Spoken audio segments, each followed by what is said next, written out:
Allah'ın angelleri Avraam'da.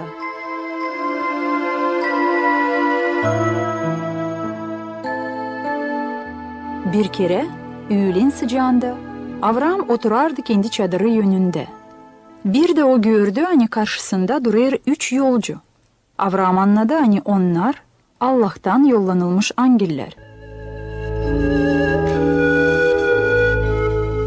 O kabul etti onları, hem hazırladı onlara yemeği.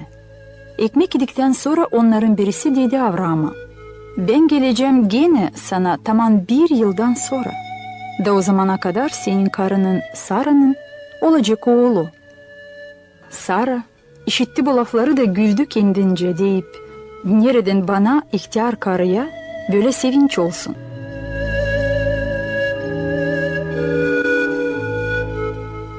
Ama sahibi dedi Avraam'a: "Niçin Sara güldü?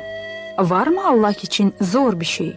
Nişanlı vakitte ben geleceğim sana ileriye, da Sara doğuracak bir oğul."